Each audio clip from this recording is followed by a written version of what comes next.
Alors pour suivre ce tutoriel sur la proportionnalité, vous aurez besoin d'ouvrir votre manuel page 122. Alors premièrement, reconnaître une situation de proportionnalité. Alors donc on rappelle que deux grandeurs sont proportionnelles si les valeurs de l'une s'obtiennent en multipliant les valeurs de l'autre par un même nombre qui s'appelle le coefficient de proportionnalité. Alors on a l'habitude de représenter les données sous la forme d'un tableau de deux lignes.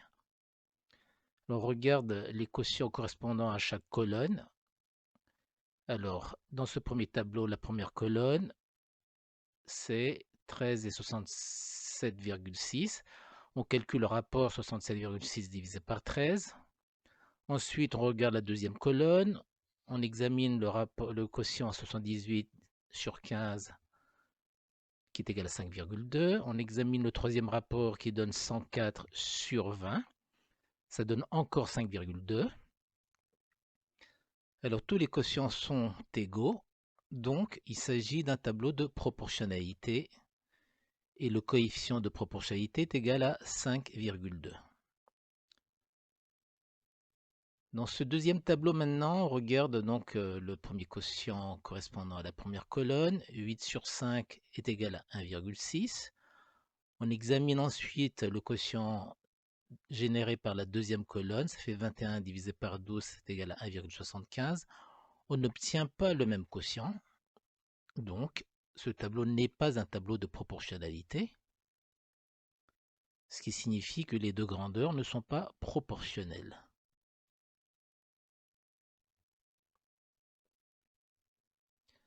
Maintenant, on va expliquer ce que c'est qu'une quatrième proportionnelle. Alors, dans un tableau de proportionnalité, on va se concentrer sur 4 valeurs. On suppose que l'on connaît 3 d'entre elles, petit a, petit b et petit c, et que la quatrième valeur, on ne la connaît pas, on l'appelle petit x, tout comme le petit x qu'on utilise pour les équations. Alors, pour faire le calcul, on a deux méthodes. L'une s'appelle la règle de 3. Pourquoi? Tout simplement parce qu'on connaît trois valeurs, petit a, petit b et petit c. Et on utilise le coefficient de proportionnalité pour calculer petit x, c'est égal à c fois b sur 1. Dans un deuxième temps, on utilise l'égalité des produits en croix. Alors, on rappelle ce que c'est. Donc, voilà, le premier produit est égal au deuxième produit. Donc, le premier produit, c'est égal à x fois a, est égal au deuxième produit c fois b. On se retrouve face à une équation qu'on doit résoudre. Donc, on divise par a à gauche et à droite, ce qui donne x est égal à c fois b, le tout divisé par a. Alors, dans cet exemple, sur un plan, 4 cm représente 45 mètres en réalité. Combien 7 cm sur ce plan représente-t-il en réalité? Alors, on fait un tableau. La première grandeur désigne distance sur le plan. La deuxième grandeur représente la distance réelle. Alors, 4 cm sur le plan correspondent à 45 cm en réalité, comme dit l'énoncé. Et donc, on cherche la quatrième proportionnelle, c'est-à-dire petit x. Voilà. Alors, on utilise soit la règle de 3, donc on applique, donc c'est 7 fois le coefficient de proportionnalité 45 sur 4. 45 sur 4 égale à 11,25. On fait le calcul, on obtient 78,75. Maintenant, on va utiliser l'égalité des produits en croix. Donc, on regarde notre tableau. Alors, le premier produit, c'est 4 fois x. Le deuxième produit, c'est 45 fois 7. Donc, 4 fois x est égal à 7 fois 45. C'est une équation d'inconnu x. On divise les deux membres par 4. Donc, x égale à 7 fois 45, le tout divisé par 4. On obtient 78,75 à nouveau. On remarque évidemment qu'on obtient la même chose.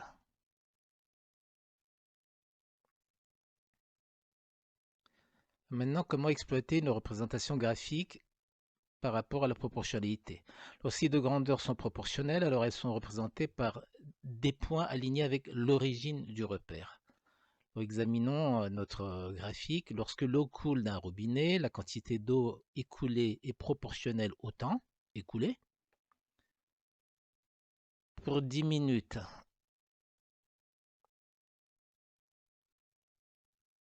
on a 20 litres d'eau découlée. Pour 20 minutes, on a le double, soit 40 litres. Pour 30 minutes, soit pour 30 minutes, on obtient évidemment le triple. 3 fois 20 égale à 60. Pour 40, on a le quadruple, donc 4 fois 20 est égal à 80. Pour 50, on a le quintuple, évidemment. 5 fois 20 est égal à 100, etc. Donc on obtient bien des points qui sont alignés avec l'origine, comme on peut le voir.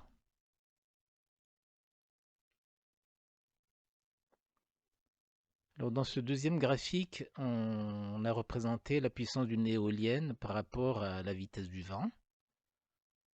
Donc pour 5 mètres par seconde, la puissance électrique est à peu près 200 kW. Pour 10 mètres par seconde, eh bien ça n'est pas le double puisqu'on monte directement à 1350 kW. Donc on voit bien que ça n'est pas du tout proportionnel.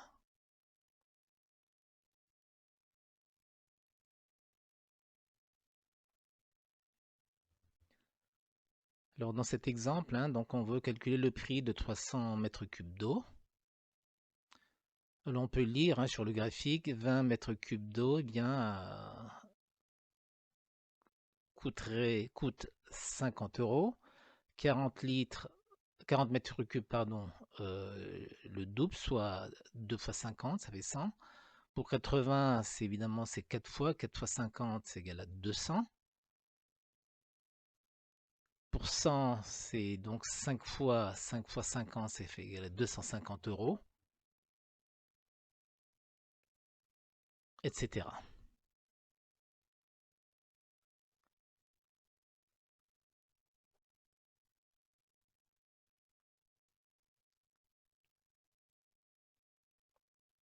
Alors la représentation graphique est une droite passant par l'origine, donc il s'agit d'une situation de proportionnalité.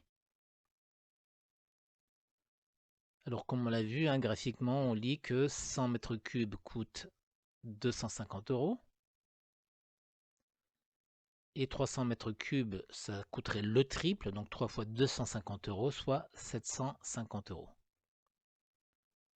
Maintenant, on va rappeler ce qu'on a vu sur les pourcentages. Alors, calculer t % d'une quantité revient à multiplier par t sur 100. En effet, t %, ça n'est autre qu'une fraction dont le dénominateur est égal à 100, c'est égal à t sur 100.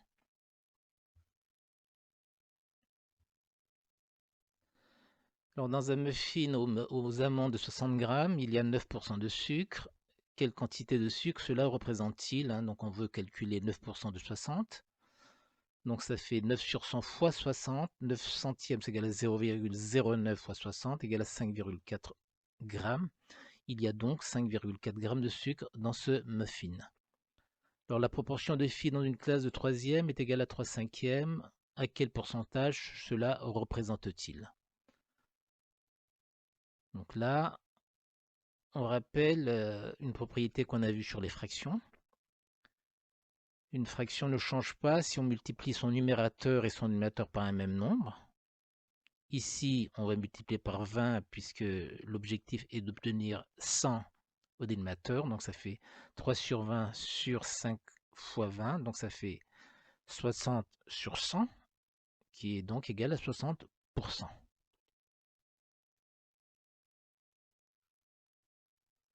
Donc la proportion de filles est égale à 60% dans cette classe. Alors dans cet autre exemple, sur 135 élèves de 3e, 114 ont obtenu leur brevet. On voudrait connaître le pourcentage de réussite. Pour cela, on utilise l'égalité des produits en croix. La quatrième proportionnelle, c'est le nombre d'élèves reçus s'il y avait 100 élèves.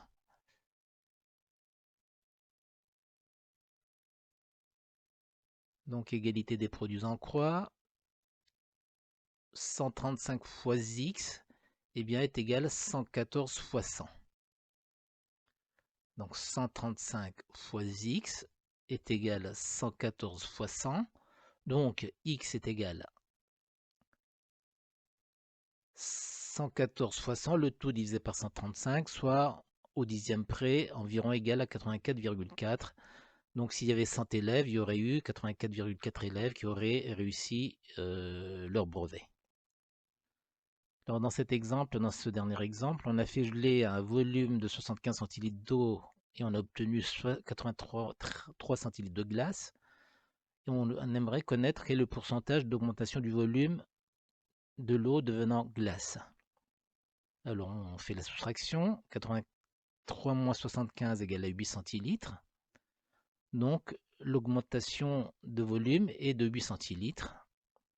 Donc, ce qui donne le tableau suivant. Donc, le volume initial est de 75. Ça a augmenté de 8 centilitres. S'il y avait 100 centilitres au départ, combien ça aurait augmenté? Donc, c'est la quatrième proportionnelle.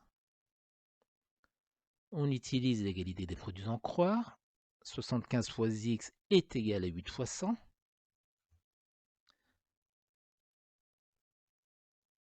Donc, égalité des produits en croix. 75 fois x est égal à 8 fois 100. Donc, équation dont l'inconnu est égal à x. On divise par 75 à gauche et à droite. Donc, ça donne environ 10,7. Donc, s'il y avait 100 centilitres d'eau, il y aurait 10,7 centilitres d'augmentation, soit 10,7% d'augmentation.